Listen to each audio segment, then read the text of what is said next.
প্রতিজ্ঞা ধারাবাহিকের আজকের পর্বতে দেখা যায় দরজাটা যে ঝুমকি বাইরে থেকে বন্ধ করেছে সেটা ভেতর থেকে অভি সেটা বুঝতে পেরে যায়। আর তা বুঝতে পেরে প্রচণ্ড ক্ষেপে যায় অভি।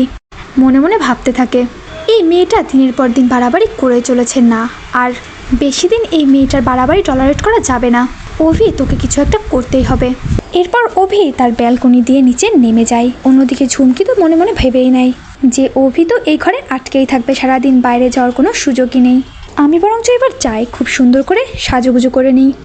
এই ভেবেই ঝুমকি সাজগোজ করতে শুরু করে দেয়। অন্যদিকে ছুটিকে কনের সাজে সাজিয়ে দেয় সাবিত্রী। এরপর ছুটিকে নিয়ে ওই স্টেশনের পেছনে যে মন্দিরটা রয়েছে সেখানে নিয়ে যায়। ইন্দ্র আর অভি দুজনেই অপেক্ষা করতে থাকে ছুটির জন্য। এরপরেই কনের সাজে যখন অভি ছুটিকে দেখতে পায়, অভি তো পুরো চমকে যায়।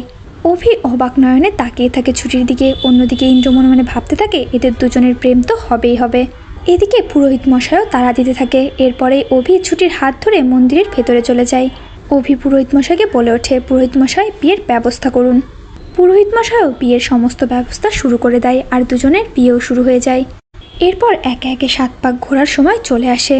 তবে ছুটি মনে মনে শুধু তার বাবার কথাই ভেবে চলেছে। অন্যদিকে দূরে দাঁড়িয়ে সাবিত্রী সবটা দেখতে থাকে আর চোখের জল ফেলতে থাকে।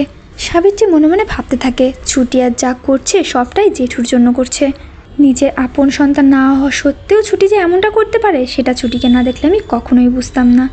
এদিকে পুরোহিত মশাই অভি আর ছুটিকে বলে ওঠে, এবার তোমাদের 7 পাক ঘুরতে হবে, আপনারা উঠে দাঁড়ান। এদিকে ছুটি অন্যমনস্ক হয়ে উঠে দাঁড়াতে গেলেই পায়ে একটা মোচড় খায়। ছুটি বেশ অনেকটাই ব্যথা পায়। অভি ছুটির কাছে ছুটে গিয়ে বলে ওঠে, আপনি ঠিক আছেন তো? তবে ছুটি মুখে কিছু না বললেও তার মুখ চোখ দেখে বোঝা যাচ্ছিল সে অনেকটা ব্যথা পেয়েছে। তাই অভি আর তাকে কিছু না বলেই ছুটিকে কোলে তুলে নেয়। আর তারপরেই ছুটিকে কোলে তুলে নিয়ে 7 পাক ঘুরতে থাকে অভি।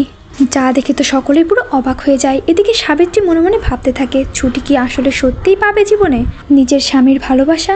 তো বন্ধুরা, তোমরা এটাই চাও তো যে এভাবেই জানো ছুটিকে কোলে তুলে নিয়ে 7 পাক ঘুরে অভি? কমেন্টে জানিয়ে দাও তোমাদের মতামতটি। চ্যানেলে নতুন হয়ে থাকলে অবশ্যই চ্যানেলটি সাবস্ক্রাইব করতে একদমই ভুলো না।